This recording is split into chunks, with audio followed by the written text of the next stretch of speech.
You're listening to The Inspired Guide, Episode 40.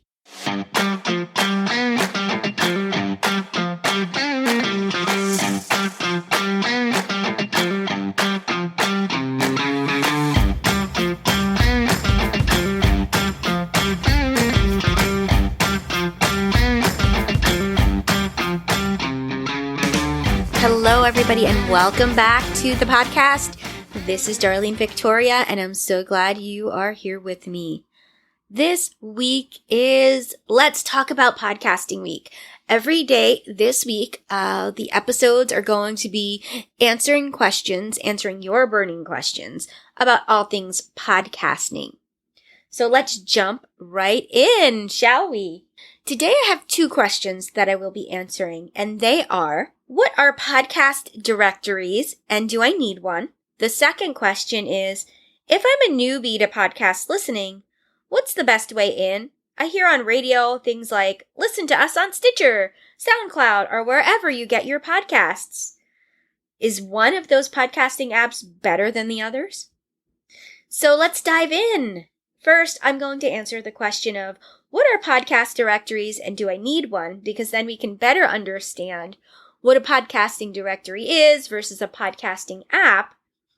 And then I can address the next question on what's the best podcasting app to listen to and what's the best way in.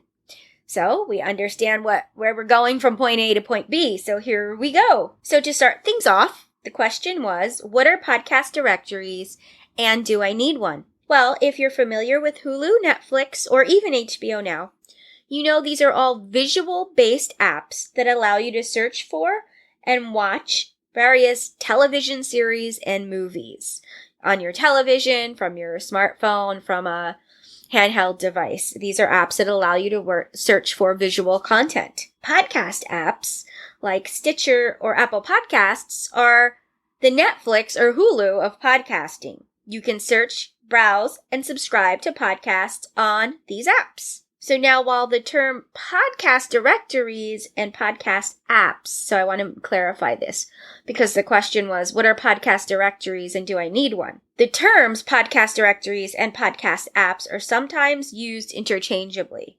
but there are podcast directories that simply list podcast information but won't allow you to listen to the podcast from them.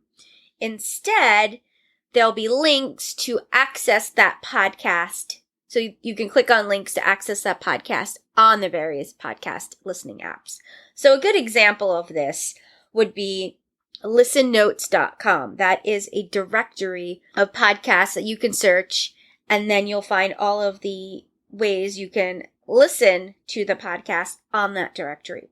So think of, if you think of IMDb for movies, so if you ever go to IMDb for movies, and you can have the ways to watch, and then who's in the cast, what the movie's about. Well, Listen Notes is very much like that, but for the podcasting space. So I did want to make that distinction. And then the next part of that question is, do you need podcast directories?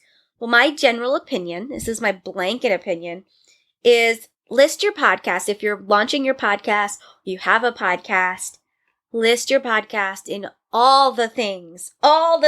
So all the podcast apps available in all of the directories, especially directories that are niche or specific to your industry or specific to your content. If there's directories, let's say you're a women business owner and there's a directory where you can list podcasts for women in business, then you want your podcast there for sure. The reason why I say list your podcast in all the things is because podcast apps and podcast directories help with discovery. And the number one thing as a podcaster that you want is for people to find, listen, and subscribe to your podcast. So why wouldn't you want it out there? Having your podcast in apps and directories will certainly help with that. And yes, there are many apps in which you can list your podcast. So if you're wondering, well, Darlene, I'm about to launch my podcast, where do I list it? The ones that I always suggest clients start out with. So these are just the ones to start out with. Over time, you can add to other apps. So here's the general to get started list is Apple Podcasts, Stitcher, Google Play, Spotify, and TuneIn. Why tune in? You might be saying, well, Darlene, I've never heard of that one. Slow it down. Well, if you own an Amazon Echo and ever asked it to play a podcast, or now that you've heard this episode, you might want to go ahead and ask your Amazon Echo to play a podcast. What Amazon Echo is doing when it does pull up that particular podcast and play it for you, it's pulling it from the TuneIn app. So I always suggest my clients when they're about to launch a podcast to also include TuneIn to their list of podcasting apps to submit their podcast to. Now, there are so many others. You can then later submit it to iHeartRadio, Pandora, Radio Public, so many other apps. Those are the first 5 that I suggest. And then I also always suggest that clients include a link to their RSS feed on their website. So if you go to websites and you see people mentioning their podcast and the ways to listen, I always tell my clients to also include a link to their RSS feed. You can jump on over to the show notes for this episode, and I will have a link that explains exactly what an RSS feed is and why you need one for your podcast. Because anyone that wants to listen to your podcast and has your RSS feed can simply enter that RSS feed into their favorite podcast app of choice and listen.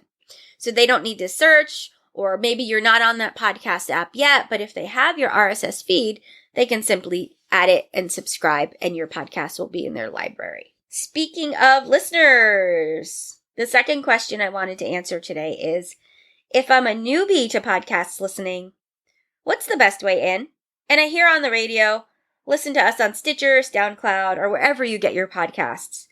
Is one better than the other to use? I'm really glad that this question came in, because not everyone knows what a podcast is, or maybe they do, but just don't know how to go about listening to one. So today I'm going to answer that question for you. What is the best way to get into podcast listening? Well, step 1 is consider the type of device you're going to be using. If you're using an iPhone or an iPad, the best way in is to simply use the Apple Podcasts app that already comes pre-installed on your device. Now, if you've never listened to a podcast before, but use an iPhone, then guess what? There's an app sitting right on your screen, ready and waiting for podcast listening. To help you identify it, it's purple.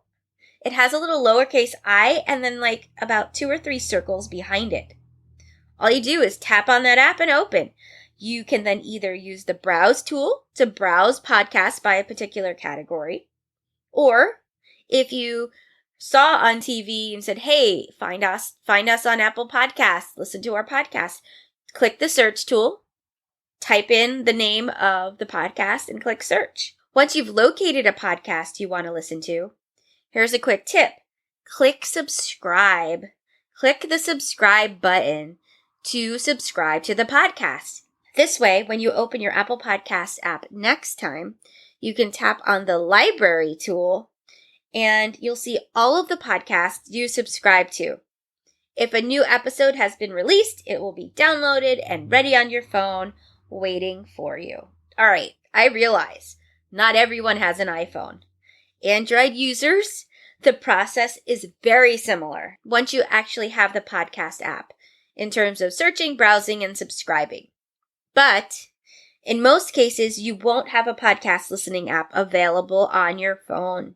Instead, you'll need to go to Google Play or to your Android App Store and download one first. And that's where apps such as Stitcher, Google Play, SoundCloud, and others come in. Apple Podcasts is native to the iPhone and is not found on Android devices. So Stitcher, Google Play, and others are Android users' answer to podcast listening. So just go to your App Store, download your podcast listening app of choice, and listening will be right at your fingertips. But wait, there's more. The second part of that question was, is one app better than the other? Like many apps you'll find for your smartphone or your devices, user preference prevails. So you may download Stitcher and come to find there's just something on the app that's really frustrating to you and you just don't like it. So you try another one like Google Play, and maybe Google Play's interface is much better. Or maybe you dislike Apple Podcasts on your iPhone and want an alternative. You can download and install Stitcher, iHeartRadio, Pandora, Spotify, Google Play, SoundCloud, and more to your iPhone. So my blanket answer to the question, is one app better than the other, is the best one to use is the easiest one for you to utilize and isn't frustrating for you. It's the app that allows you to get into your podcasting world, get your podcast that you want to listen, subscribe, and enjoy. The one that is most easiest for you is the best app to choose. And then I wanted to give you one more tip about listening, because here I'm talking about how to access podcasts on your smartphones. Well, you can listen to podcasts on other devices too, like your computer. Many podcasts will have a website, and you can go to that website, find the podcast, and listen or even download episodes directly from the website. If you have a smart home device like Amazon Echo, oftentimes you can also listen to podcasts there. Just say, Alexa, play This American Life. One final note before I go, and this is actually a tip for any podcasters that might be listening. If you happen to be mentioning in conversation, on social media, or in some other situation where you tell someone you have a podcast and they seem interested in learning more, it's always a good idea to tell or even show the person how to find your podcast. One way might be to create a business card for your podcast and include a website URL on it. And that might be something you can just hand them and say, hey, if you want to learn more about my podcast, just go to this website. And then maybe on that website, you can visually show them how to find and subscribe to your podcast in various places. And that's my second tip, is to actually have instructions on a website or somewhere with visuals to show how to find or subscribe to your podcast. Not everyone knows, as this episode is a prime example, not everyone knows about podcast listening apps or which to use. So I hope you found this episode helpful. Tomorrow, I will be answering the question, what would you say to someone who wants to start a podcast but doesn't really have an audience, or someone who wants to start a podcast but we know it's not going to be perfect and they're stuck in the overthinking, brainstorming around the podcast and they're just never taking the leap. That and more tomorrow on The Inspired Guide. Until then, remember, be inspired by the most important person in your life, you, and this is Darlene Victoria, signing out. Oh, before you go, I would love to connect with you. You can follow me on Instagram at DB Podcasts, and you can also find me on Facebook. Just look for Darlene Victoria Digital Media.